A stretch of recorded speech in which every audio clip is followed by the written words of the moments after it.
have Vice President Vance meet with President Zelensky next week while he's in Europe? I will probably be meeting with President Zelensky next week, and I will probably be talking to President Putin. I'd like to see that war end for one primary reason. They're killing so many people. You're losing millions of people on a battlefield.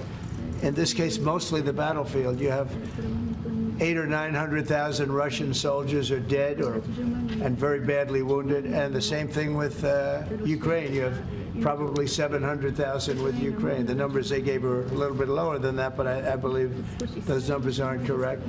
I'd like to see it end just on a human basis. It's terrible what's going on. They have open fields with no protection. The only thing a bullet can hit is a human body, and the human body dies as soon as it gets hit. Now, I'd like to see that end. It's a ridiculous war. It would have never started if I were president. That war would have never started. Putin would not have started that war if I were president. And by the way, you wouldn't have had October 7th if I was president either. That mess would not have started. But no, I would very much like to help out.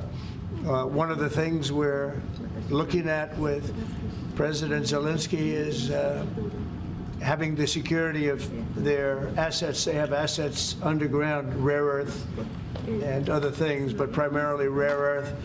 And we want to have security. Really, we want security because, as you know, Europe is putting up much less money than us. NATO, Europe, call it whatever you want. And we're at probably 300 billion plus, and they're at probably, the real number is 100 billion. That's a lot of money, but it's 200 billion less than us, and there's an ocean in between.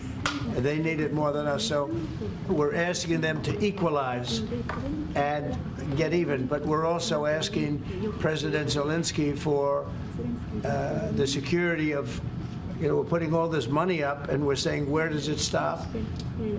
And yet, we want to see it out to an end. We want to see it end. But we are going to be asking for the security, and we've already told him, of an equal amount of something where our money, I mean, the American taxpayers in for $300 billion. Biden never negotiated. He never told Europe to put in more money. And it got out of hand, just like NATO. NATO, we were paying almost 100% of NATO. When I first came in, everybody was taking advantage of the good old United States, but not anymore. So what, and now, if you speak to the Secretary General of NATO, who was very nice when he was here 2 weeks ago, he said what Trump did was amazing. He got everybody to pay. And to do that, you have to ask, and Biden never asked. So we're in for probably close to $200 billion more than Europe, and yet obviously it affects Europe much more than us. So we would like them to stay, to equalize. They have to go more. And from our standpoint, we do want security and all this money that we're putting up. And you're speaking with him next week, sir? Is that what you said? You're going to speak? He may meet next week, yeah. Whenever he'd like. I'm here. I'm here. Could be Washington. Well, I'm not going there. Are you planning to meet with President Putin, or are you just planning it could be, it could be. We've always had a good relationship. President Putin and I have always had a good relationship. That's why it's so sad that it happened. This would have never happened if I were president. It's so sad to see it happen. So many dead people. By the way, so many cities are demolished. They're like, you talk about Gaza? Well, take a look at Ukraine. So many of those cities are demolition sites. Demolished. So sad. Should have never happened. All those beautiful golden domes, but much more importantly, all those beautiful people are dead. And it should have never happened. Thank you very much, everybody. Thank you, President.